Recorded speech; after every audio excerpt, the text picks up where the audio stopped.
तो दोस्तों कैसे हैं आप सब। आज की हमारी कहानी है नंदोई का खौफ। कंचन सुबह जल्दी उठकर किचन में लग गई। एक तो इतनी गर्मी, उस पर ननद नंदोई का आना। उसने नाश्ते से लेकर खाने तक की तैयारी कर ली।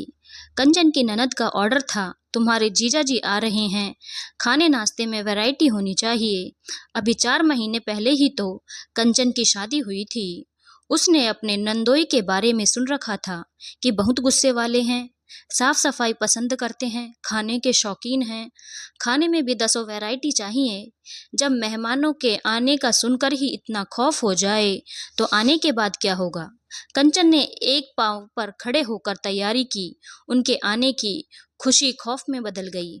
जैसे ही ननद नंदोई आए, उसने चाय नाश्ता रखा। ननद रसोई में आकर बोली, सिर्फ सूखा नाश्ता, कुछ गर्म नहीं बनाया क्या। दोपहर के 12 बज रहे थे। 1 घंटे बाद खाने का टाइम था। कंचन ने खाने की अच्छे से तैयारी की थी। ये वाली सब्जी इस तरह ग्रेवी में नहीं बनाते, इसका स्वाद ही बदल गया। कंचन की ननद नंदोई का हर डिश पर कुछ न कुछ कमेंट कर रहे थे, तो कंचन को मन ही मन बहुत बुरा लगा। वो सोचने लगी, अब इन्हें कौन समझाए। हर घर में एक ही सब्जी अलग अलग तरीके से बनती है। सबकी रेसिपी और बनाने का तरीका अलग है। आप अपने घर में अपने स्वाद अनुसार खाते हैं, कभी कभी औरों के हाथ का भी चखना चाहिए। होटल और शादियों में भी तो खाते ही हो, फिर ससुराल में इतने नखरे क्यों। कंचन ने अंदर ही अंदर सोचा, पर कुछ कह ना पाई। और ये क्या, तुमने इतनी सिंपल सी साड़ी पहन रखी है, फेस पर भी कुछ नहीं लगाया, लिपस्टिक कहाँ है। दीदी, मैं इतनी तैयार होकर किचन में कैसे काम करती, फिर गर्मी है, ऐसी गर्मी में कॉटन की साड़ी ही बेस्ट रहती है। कंचन मन ही मन बुदबुदाई। कुछ कहती तो बात का बतंगड़ बन जाता। ननद बोली, तुम्हारे जीजा जी को सब वेल टू पसंद है, इस तरह से घर भी मिसमैनेज हो रहा है। तुम्हारे जीजा जी गुस्सा हो रहे हैं, पहले जाकर बाहर का रूम सेट करो। कंचन क्या बोलती, सवेरे से किचन में लगी है तो बाहर का कुछ काम रह गया। वैसे तो मेड सफाई करके गई थी। देखो, कुछ ऐसा काम मत करना जिससे तुम्हारे जीजा जी नाराज हो जाएं। 4 दिन के लिए आए हैं, उनको खुश रखना, वरना उनके गुस्से से तुम्हें कोई नहीं बचा सकता, ननद ने समझाकर कहा। कंचन बोली, सॉरी दीदी, मैं ध्यान रखूंगी। अब खाना लगा दूं।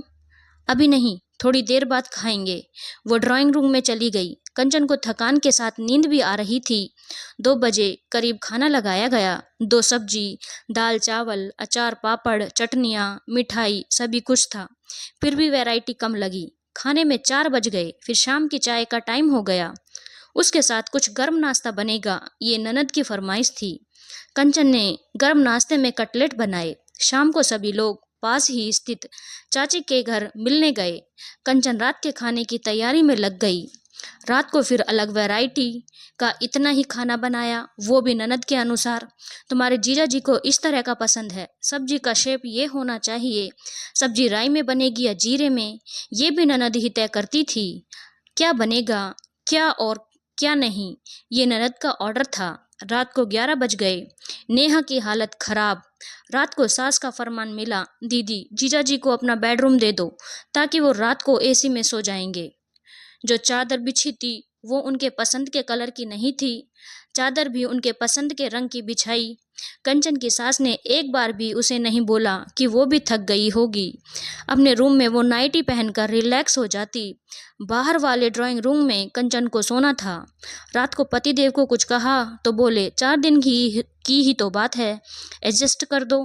मेरी दीदी जीजा जी रोज रोज तो नहीं आते। सवेरे में उठकर चाय बनाई, चाय पसंद नहीं आई। ननद ने रूम में बैठकर ही ऑर्डर दिया, चाय किस तरह की बनानी है ताकि जीजा जी को पसंद आए। 2 बार चाय फिकवाई गई। तीसरी बार बनाई तो थोड़ी पसंद आई। एक चाय के लिए इतनी परेड, ननद खुद भी तो बना सकती थी। कंचन ने मन ही मन सोचा और अपने काम में लग गई। जीजा जी के लिए नया ब्रश मंगवाया गया।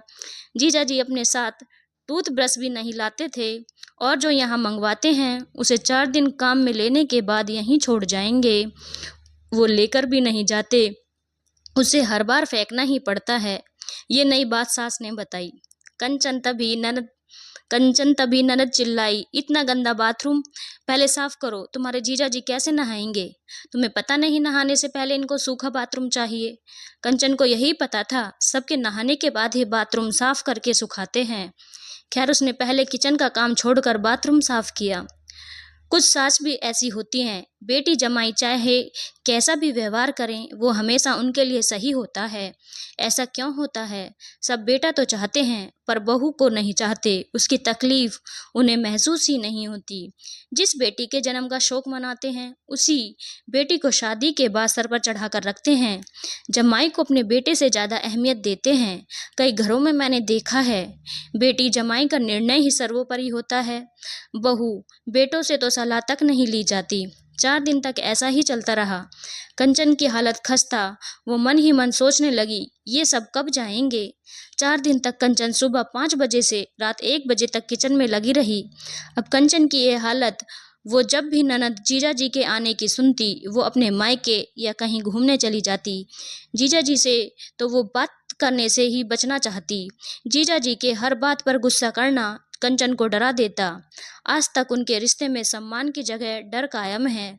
ये मेरी एक सहेली के घर की कहानी है। जब भी उसके ननद जीजा जी आते हैं वो खुश होने की बजाय डरती है। मैं इसे शेयर करने से रोक नहीं पाई। दोस्तों, जिस तरह बहू घर में आके एडजस्ट हो जाती है उसी तरह जमाई को भी हो जाना चाहिए। जमाई भी घर का ही सदस्य होता है। ननद को भी इस तरह जबरदस्ती अपनी खातिरदारी करवाने से बाज आना चाहिए। अपने हिसाब से सब अच्छा ही करते हैं, खातिरदारी करते हैं। उसमें भी दबाव हो तो बेवजह का तनाव, खौफ हो तो कई दोबारा बुलाना पसंद नहीं करेगा।